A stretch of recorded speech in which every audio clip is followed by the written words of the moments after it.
ناظرین اکرام، السلام علیکم ورحمۃ اللہ تعالی وبرکاتہ۔ جیسا کہ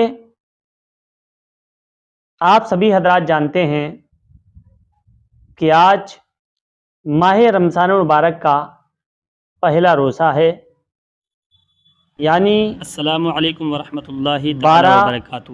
مارچ ناظرین، یہ ویڈیو میں نے دن میں ریکارڈ کی تھی 2024 اور ڈاؤن لوڈ دن منگل۔ ابھی کر پا رہا ہوں، آج اس لیے اس الحمدللہ کو ثم پورا سنیے الحمدللہ اور شیئر ماہ رمضان ضرور المبارک کا کیجیے گا۔ پہلا روزہ ہے، اور اللہ کریم نے ہم سب کو یہ سعادت بخشی کہ ہم اور آپ کو یہ مبارک مہینہ عطا فرمایا۔ اس کی فرضیت اور اس کی اہمیت اور اس کے تعلق سے کچھ اہم باتیں جاننے کی کوشش کریں گے قرآن کریم کے حوالے سے۔ محترم سامعین اکرام، یہ سبھی جانتے ہیں کہ روزہ ایک باطنی عبادت ہوتا ہے، اور جو باطنی عبادت ہوتی ہے وہ بدنی عبادت سے کہیں زیادہ قابل قبول ہوا کرتی ہے۔ بدنی عبادت جس کو کوئی بھی محسوس کر سکتا ہے، دیکھ سکتا ہے، اور باطنی عبادت ایک ایسی عبادت ہوتی ہے جو بغیر بتائے، بغیر ظاہر کیے کوئی بھی نہیں جان سکتا سوائے وحدہ لا شریک کے۔ تو محترم سامعین اکرام، کیا اللہ تعالیٰ نے روزے کی فرضیت کے حوالے سے قرآن عظیم میں کوئی آیت مبارکہ نازل فرمائی؟ تو جی ہاں، پارہ 2 سورہ بقرہ آیت نمبر 182 کے اندر اللہ کریم نے فرمایا، وہ 183 کے اندر اللہ کریم نے فرمایا، یا ایھا الذین آمنوا کتب علیکم الصیام کما کتب علی الذین من قبلکم لعلکم تتقون۔ ترجمہ کنز ایمان: اے ایمان والوں، تم پر روزے فرض کیے گئے جیسے اگلوں پر فرض ہوئے تھے کہ کہیں تمہیں پرہیزگاری ملے۔ آئیے اس کی تفسیر جاننے کی کوشش کرتے ہیں۔ اللہ کریم نے فرمایا کہ اے ایمان والوں، اس آیت میں روزوں کی فرضیت کا بیان ہے۔ روزہ شرع میں اس کا نام ہے کہ مسلمان خواہ مرد ہو یا حیض و نفاس سے خالی عورت صبح صادق سے غروب آفتاب تک بنیت عبادت خورد و نوش و مجامعت ترک کرے۔ عالمگیری وغیرہ میں ہے کہ رمضان کے روزے 10 شوال 2 ہجری کو فرض کیے گئے۔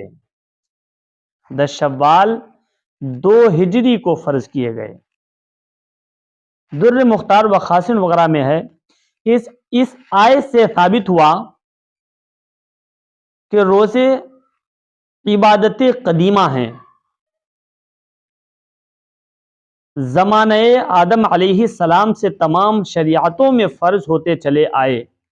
اگرچہ ایام و احکام مختلف تھے، مگر اصل روزے سب امتوں پر لازم رہے۔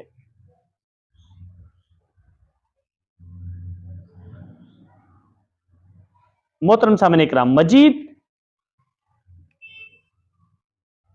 اللہ کریم نے فرمایا کہ تم پر روزے فرض کیے گئے جیسے اگلوں پر فرض ہوئے تھے کہ کہیں تمہیں پرہیزگاری ملے۔ جب ہم اپنے نفس کے ساتھ لڑائی لڑ رہے ہوں، جب ہم اپنے نفس کو مار رہے ہوں، نفس پر قابو پا رہے ہوں، بھوک کے ذریعے اور تمام گناہوں سے بچ کر کے ساری برائیاں جو ہیں ان کے خلاف جہاد کر رہے ہوں روزے کے ذریعے سے، تو ظاہر ہے ہم پرہیزگار ہو سکتے ہیں۔ ظاہر ہے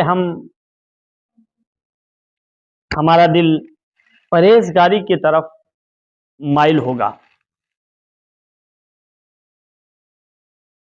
تو اس کی تفسیر جانتے ہیں، اور تم گناہوں سے بچو کیونکہ یہ کسر نفس کا سبب اور متقین کا شعار ہے۔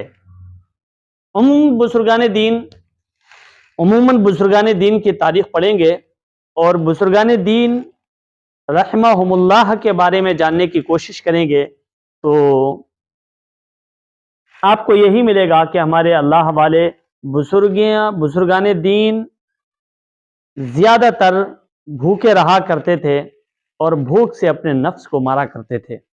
تو محترم سامعین کرام، اللہ تعالیٰ نے ہمیں یہی حکم عطا فرمایا کہ اور تم گناہوں سے بچو کیونکہ یہ کسر نفس کا سبب اور متقین کا شعار ہے۔ مجید اللہ کریم نے فرمایا ایام معدودات، گنتی کے دن ہیں، یعنی صرف رمضان کا ایک مہینہ۔ مجید اللہ تعالیٰ فرماتا ہے فَمَا كَانَ مِنكُم مَّرِيضًا أَوْ عَلَىٰ سَفَرٍ فَعِدَّةٌ مِّنْ أَيَّامٍ أُخَرَ وَعَلَى الَّذِينَ يُطِيقُونَهُ فِدْيَةٌ طَعَامُ مِسْكِينٍ وَمَا تَطَوَّعَ خَيْرًا فَهُوَ خَيْرٌ لَّهُ وَأَن تَصُومُوا خَيْرٌ لَّكُمْ إِن كُنتُمْ تَعْلَمُونَ۔ ترجمہ کنز الایمان ہے، گنتی کے دن ہیں تو تم میں جو کوئی بیمار یا سفر میں ہو تو اتنے روزے اور دنوں میں، اور جنہیں اس کی طاقت نہ ہو وہ بدلہ دیں ایک مسکین کا کھانا۔ پھر جو اپنی طرف سے نیکی زیادہ کرے تو وہ اس کے لیے بہتر ہے، اور روزہ رکھنا تمہارے لیے زیادہ بھلا ہے اگر تم جانو۔ مجید اللہ کریم نے فرمایا، آئیے اس کی وجاہت کرتے چلیں جو اللہ تعالیٰ نے روزے کے ایام میں سفر کے تعلق سے فرمایا۔ تو محترم سامعین اکرام، سفر سے وہ مراد ہے جس کی مسافات 3 دن سے کم نہ ہو۔ اس آیت میں اللہ تعالیٰ نے مریض و مسافر کو رخصت دی کہ اگر اس کو رمضان مبارک میں روزہ رکھنے سے مرض کی زیادتی یا ہلاک کا اندیشہ ہو یا سفر میں شدت و تکلیف کا، تو وہ مرض و سفر کے ایام میں افطار کرے اور بجائے اس کے ایام منحیہ کے سوا اور دنوں میں اس کی قضا کرے۔ ایام منحیہ 5 دن ہیں جن میں روزہ رکھنا جائز نہیں، دونوں عیدیں اور ذوالحجہ کی 11ویں 12ویں 13ویں تاریخیں۔ مسئلہ، مریض کو محض وہم پر روزے کا افطار جائز نہیں جب تک دلیل یا تجربہ وغیرہ ظاہر الفسق طبیب کی خبر سے اس کا غلبہ ظن حاصل نہ ہو کہ روزہ مرض کے طول یا زیادتی کا سبب ہوگا۔ سفر کے تعلق سے ہمارے